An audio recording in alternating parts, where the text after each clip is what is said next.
Hello friend, welcome to my channel learn and gain academy. मेरे channel पर daily first semester second semester के सभी सब्जेक्टों की video मिलती है। साथ ही साथ टेट के एग्ज़ाम की तैयारी भी कराई जाती है। और जो भी डीएलएड के फर्स्ट सेमेस्टर सेकंड सेमेस्टर के जो भी सब्जेक्टों की वीडियो ली गई उनकी प्ले लिस्ट बना लीजिए, जो कि आप लोगों को अरेंजर में मिल जाएगी। उनकी जो भी तैयारी की जो भी वीडियो होती हैं लाइव ली जाती हैं, वह 9 o'clock पर ली जाती है। या जो भी रिकॉर्डिंग वीडियो भी मिलेंगी वो भी आपको 7 o'clock से 7 बजे से स्टार्ट होती है। वे वीडियो 9 बजे तक कंटिन्यू होती रहती है।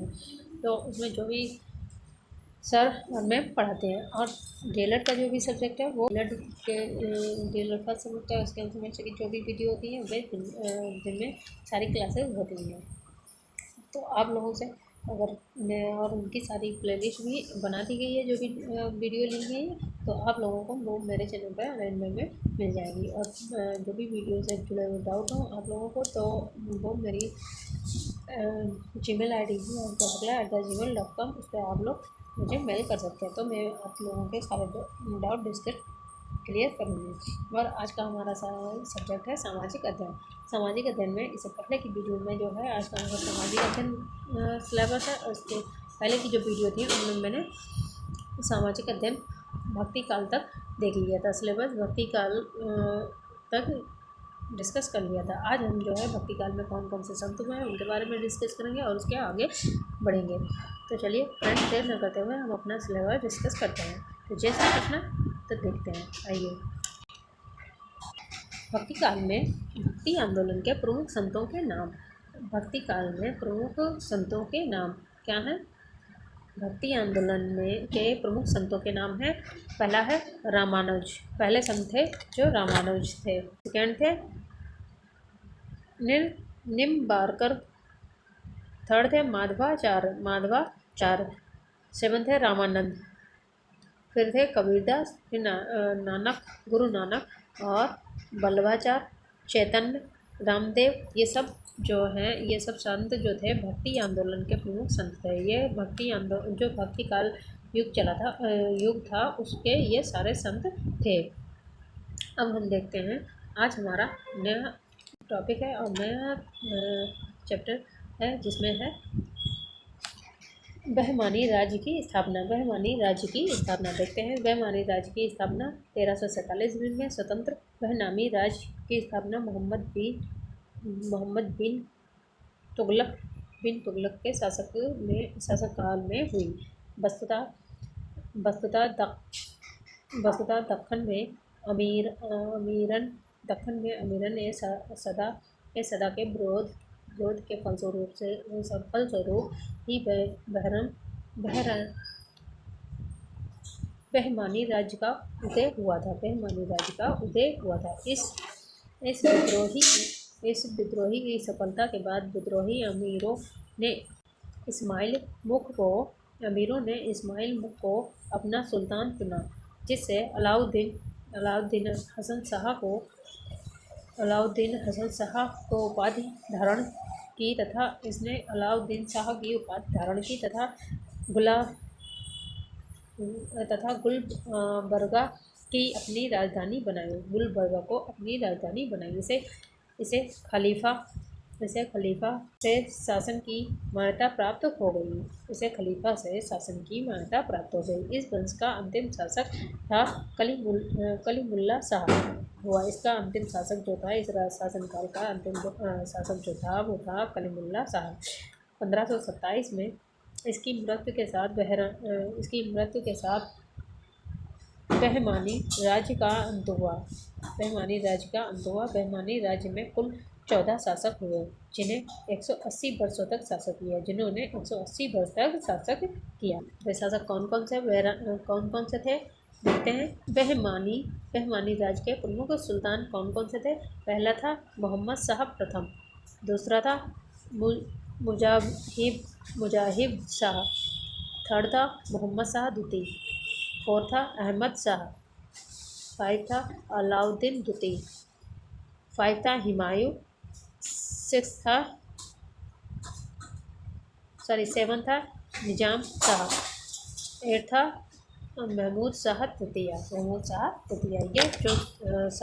ये जो शासक थे ये बहमानी राज के सुल्तान थे। ये जो शासक थे ये बहमानी राज के शासक सुल्तान हुए या शासक हुए।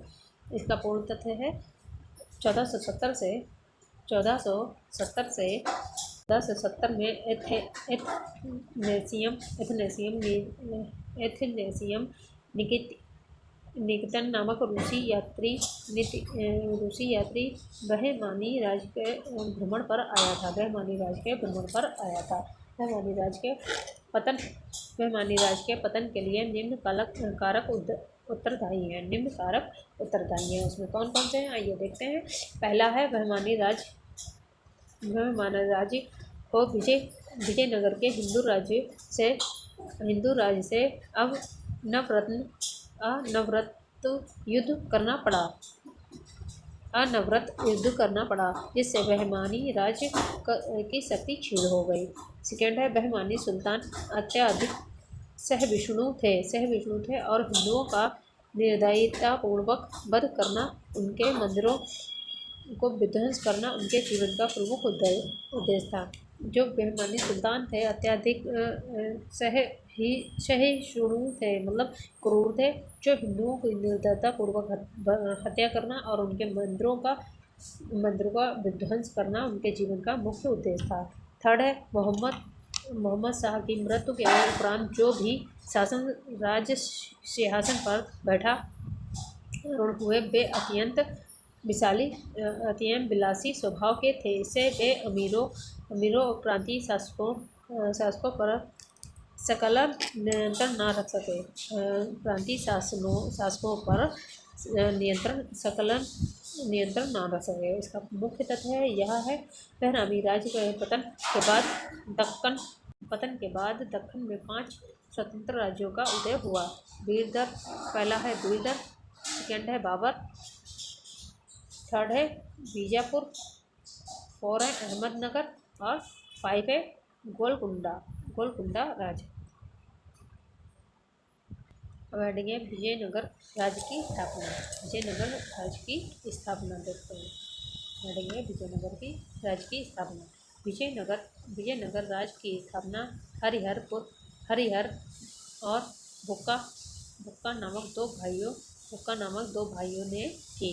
ये दोनों भाई यादव वंशी क्षत्रिय थे। 1936 ईस्वी में दोनों भाइयों ने संस्कृत के विद्वान माधव विद्यारण की सहायता से तुंगभद्र नदी के तट पर विजयनगर की स्थापना की। हरिहर प्रथम इस वंश का प्रथम शासक हुआ। इसके बाद बुक्का शासक बना।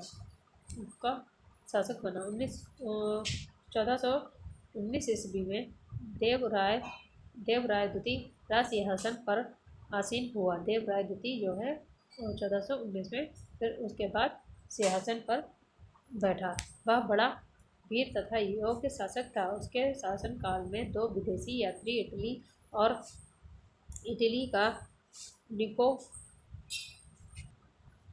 का निकोलो कोंटी और फ्रांस का अब्दुल रज्जाक विजयनगर भ्रमण करने आए और यहाँ का आंखों देखा वर्णन किया। क्या किया वर्णन? 1486 के लगभग नरसिंह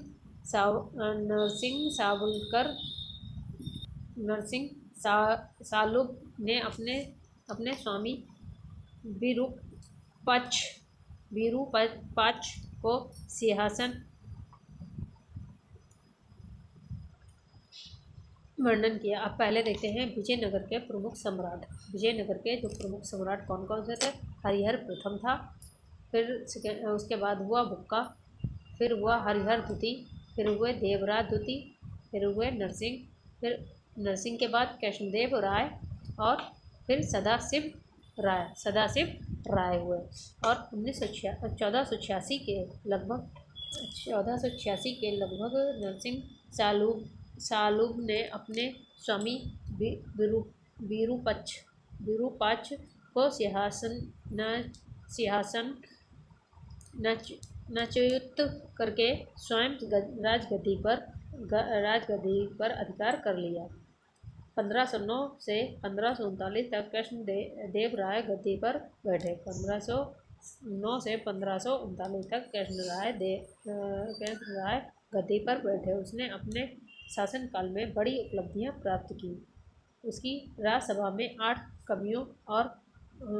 कवियों को आसन प्राप्त था। 8 कवियों को आसन प्राप्त था, जिन्हें अष्टदिग्गज कहा जाता था। 8 कवियों को आश्रय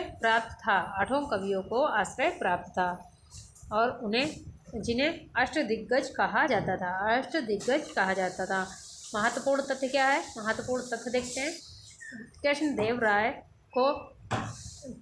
राय को आंध्र भोज की उपलब्धि प्राप्त थी। कृष्णदेव राय को आंध्र भोज की उपाधि प्राप्त थी। उसने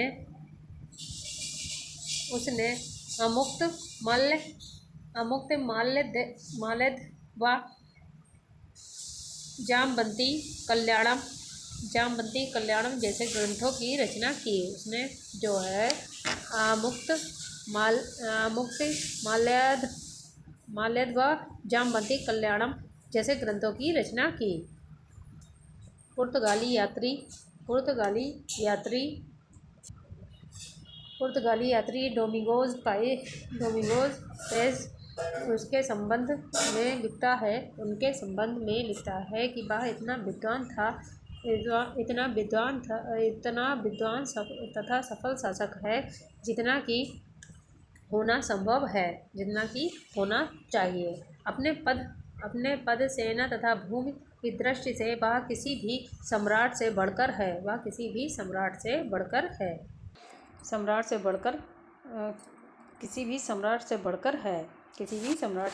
कौन ऐसा शासक है?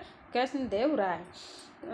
1530 ईस्वी में कृष्णदेव राय की मृत्यु के पश्चात साम्राज्य का पतन होना आरंभ हो गया।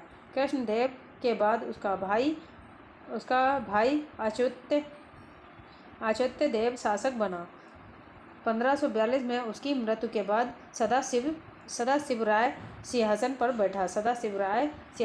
बैठा। वह नाम मात्र का शासक था। सदाशिव जो था वो नाम मात्र का शासक था। राज्य की वास्तविक शक्ति उसने मंत्री राम राय के हाथ में थी। राम राय की बढ़ती शक्ति से मुसलमान बहुत भयभीत हुए। इस्लाम की रक्षा के लिए एक संयुक्त मोर्चा बनाया, जिसमें बीजापुर, अहमदनगर, गोलकुंडा तथा बीदर के राज्य सम्मिलित हुए। कौन कौन से मुसलमानों की जो कृष्णदेव राय की मृत्यु के बाद साम्राज्य का पतन होना आरंभ हो गया था। कृष्णदेव के भाई अच्युत देव फिर शासक बना। उसकी मृत्यु 1942 में हो गई। उसके बाद सिंहासन पर सदाशिव राय नाम मात्र के लिए थे, क्योंकि उन्होंने जो है शासक का जो पद था वो राम राय के हाथों में उनके मंत्री जो थे राम राय, उनके हाथों में थी।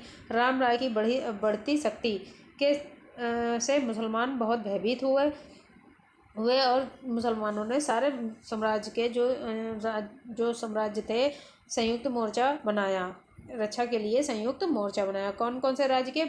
बीजापुर, अहमदनगर, गोलकुंडा तथा बीदर के जो राजा थे वे सब उसमें सम्मिलित हुए।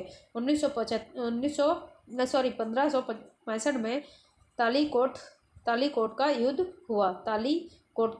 हुआ, जिसमें विजेताओं ने निर्दयतापूर्वक विजयनगर का विनाश किया। अब देखते हैं विजयनगर की शासन व्यवस्था। उसमें जो है केंद्रीय शासन था, प्रांतीय शासन था, स्थानीय शासन, न्याय व्यवस्था, सामाजिक दशा और आर्थिक दशा, साहित्य एवं कला।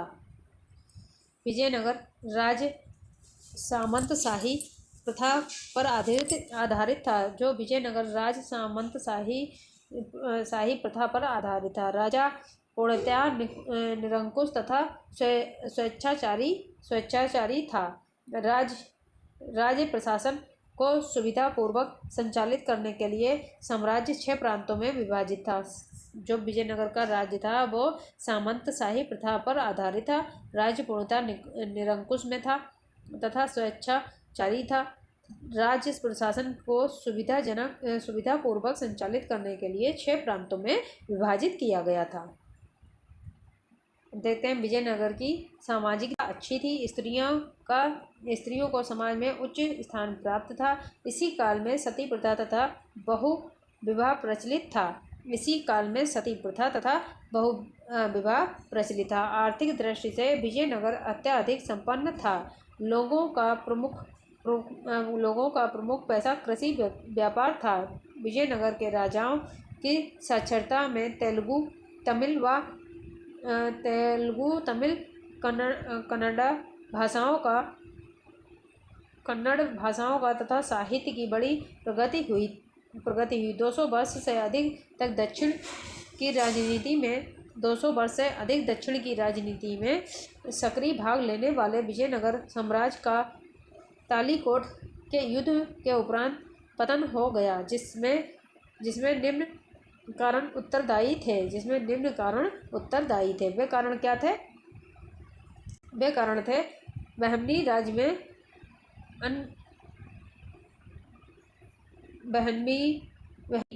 राज्य से अनवरत युद्ध। सेकेंड है अयोग्य सैनिक संगठन। थर्ड है प्रांत पतियों की प्रबलता। 4 है राज्यों के पश्चिम तट पर पुर्तगालियों का आवागमन। अंतिम शासकों का अत्याचार। अंतिम जो शासक थे वे बहुत ही अत्याचारी शासक थे, जिससे प्रजा रुष्ट हो जाया करती थी और उनके दुश्मनों का साथ देती थी। इससे राज्य का पतन हो जाता था। चलिए आगे देखते हैं। आज से जो है हमारा सामाजिक अध्ययन का यहीं पे सिलेबस कंप्लीट होता है। अब हम जो है इसी में सामाजिक अध्ययन में जो भूगोल का जो सिलेबस है वो देखेंगे। आज से हमारा भूगोल का सिलेबस इसके बाद जो है आज से स्टार्ट हो जाएगा सामाजिक अध्ययन में ही भूगोल का। उसमें जो भी चैप्टर हैं, ये जो कुछ चैप्टर हैं उन्हें हम देखेंगे, जैसे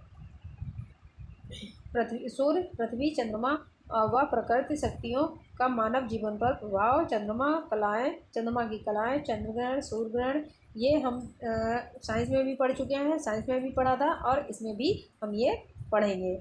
और पृथ्वी के प्रमुख परिमंडल, मुख्य परिमंडल, मंडल स्थल, वायुमंडल, जलमंडल, जीवन। और थर्ड होगा हमारा स्थल मंडल, पृथ्वी के अतिरिक्त संरचना। ये जो कुछ हैं भूगोल से जुड़े